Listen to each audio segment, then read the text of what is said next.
ਅਗਲੀ ਜਿਹੜੀ ਖਬਰ ਹੈ ਹਰਜੋਤ ਸਿੰਘ ਜੀ, ਸੁਪਰੀਮ ਕੋਰਟ ਇੱਕ ਹੋਰ ਪੁਰਾਣੇ ਕੀਤੇ ਫੈਸਲੇ ਦੇ ਉੱਤੇ ਦੁਬਾਰਾ ਨਜ਼ਰ ਮਾਰਨ ਦੇ ਲਈ ਉਹਨਾਂ ਨੂੰ ਆਖਿਆ ਆ।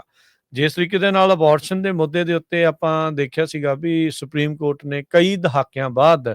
ਉਸ ਨੂੰ ਇੱਕ ਹਿਸਾਬ ਦੇ ਨਾਲ ਉਲਟਾ ਦਿੱਤਾ, ਫੈਡਰਲ ਲੈਵਲ ਤੋਂ ਹਟਾ ਕੇ ਸੂਬਿਆਂ ਦੇ ਹੱਥ ਜਿਹੜਾ ਅਖਤਿਆਰ ਆ ਉਹ ਕਰ ਦਿੱਤਾ ਸੀ।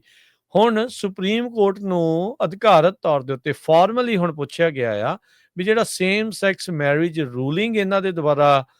ਕੀਤੀ ਗਈ ਸੀ, ਉਸ ਦੇ ਉੱਤੇ ਦੁਬਾਰਾ ਜਿਹੜਾ ਉਹ ਫੈਸਲਾ ਲਿਆ ਜਾਵੇ ਤੇ ਉਸ ਨੂੰ ਓਵਰਟਰਨ ਕੀਤਾ ਜਿਹੜਾ ਹੋ ਜਾਵੇ। ਕਿਮ ਡੇਵਿਸ ਇਹ ਉਹ ਇੱਕ ਸਾਬਕਾ ਕਲਰਕ ਜਿਸਨੇ ਗੇ ਕਪਲਸ ਦੇ ਵਿਆਹ ਕਰਾਉਣ ਤੋਂ ਇਨਕਾਰ ਕਰ ਦਿੱਤਾ ਸੀ, ਉਸ ਦੇ ਦੁਆਰਾ ਹੁਣ ਇਸ ਅਪੀਲ ਨੂੰ ਲਿਆਂਦਾ ਗਿਆ ਆ ਤੇ ਉਸ ਦੇ ਦੁਆਰਾ ਇਹ ਮੰਗ ਕੀਤੀ ਗਈ ਆ ਵੀ ਜਿਹੜੇ ਸੇਮ ਸੈਕਸ ਮੈਰਿਜ ਦੀ ਪ੍ਰਵਾਨਗੀ ਦਿੱਤੀ ਹੈ ਸੁਪਰੀਮ ਕੋਰਟ ਨੇ, ਉਸ ਨੂੰ ਓਵਰਟਰਨ ਜਿਹੜਾ ਉਹ ਕੀਤਾ ਜਿਹੜਾ ਹੋ ਜਾਵੇ। ਇਹ ਕੰਟਕੀ ਦਾ ਸਾਬਕਾ ਕਾਉਂਟੀ ਕਲਰਕ ਜਿਹੜੇ ਸੀਗੇ ਕਿਮ ਡੇਵਿਸ, 6 ਦਿਨ ਦੀ ਇਹਨਾਂ ਨੂੰ ਜੇਲ੍ਹ ਵੀ ਹੋਈ ਸੀਗੀ ਜਦ ਮੈਰਿਜ ਲਾਇਸੈਂਸ ਗੇ ਕਪਲ ਨੂੰ ਰਿਲੀਜੀਅਸ ਗਰਾਊਂਡਸ ਦੇ ਆਧਾਰ ਦੇ ਉੱਤੇ ਇਸਨੇ ਇਸ਼ੂ ਕਰਨ ਤੋਂ ਨਾ ਜਿਹੜਾ ਉਹ ਕਰ ਦਿੱਤਾ ਸੀਗਾ। ਸੋ ਇਹ ਪਟੀਸ਼ਨ ਜਿਹੜੀ ਆ ਉਹ ਪਾਈ ਗਈ ਆ ਕਿਮ ਡੇਵਿਸ ਦੇ ਦੁਆਰਾ। First amendment protection, free exercise of religion ਜਿਹੜਾ ਉਸ ਦਾ ਆਧਾਰ ਜਿਹੜਾ ਇਸ ਦੇ ਵਿੱਚ ਬਣਾ ਕੇ ਓਬਰਫੈਲ ਤੇ ਹੌਜਸ ਦਾ ਜਿਹੜਾ ਇੱਕ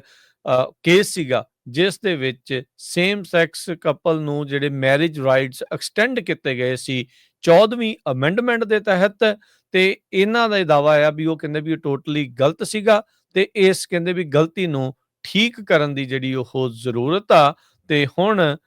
ਇਸ ਨੇ ਮੰਗ ਕਰ ਲਈ ਆ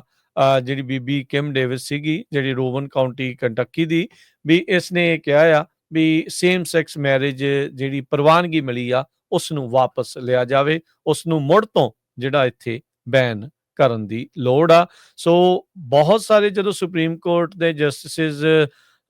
ਨੂੰ ਸੈਨੇਟ ਦੇ ਵਿੱਚ ਅਪਰੂਵਲ ਦੇਣੀ ਸੀਗੀ, ਉਹਨਾਂ ਨੂੰ ਇਹਨਾਂ ਕੇਸਾਂ ਬਾਰੇ ਪੁੱਛਿਆ ਗਿਆ ਸੀ। ਉਹਨਾਂ ਨੇ ਕਿਹਾ ਸੀਗਾ ਵੀ ਇਹ ਬੈਂਚਮਾਰਕ ਕੇਸ ਆ, ਅਸੀਂ ਇਹਨਾਂ ਦੇ ਉੱਤੇ ਜਿਹੜਾ ਕੁਛ ਨਹੀਂ ਕਰਾਂਗੇ। ਪਰ ਉਸ ਤੋਂ ਬਾਅਦ ਦੇ ਵਿੱਚ ਆਪਾਂ ਦੇਖਿਆ ਵੀ ਹਾਂ ਉਹਨਾਂ ਕੇਸਾਂ ਦੇ ਵਿੱਚ ਇਹਨਾਂ ਨੇ ਆਲਰੇਡੀ ਜਿਹੜੀ ਆ ਉਹ ਤਬਦੀਲ ਕਰਨਾ ਜਿਹੜਾ ਸ਼ੁਰੂ ਕਰ ਦਿੱਤਾ। ਤੇ ਹਾਲ ਦੀ ਘੜੀ ਜਿਹੜਾ ਸੁਪਰੀਮ ਕੋਰਟ ਆ ਉਹ ਟਰੰਪ ਪ੍ਰਸ਼ਾਸਨ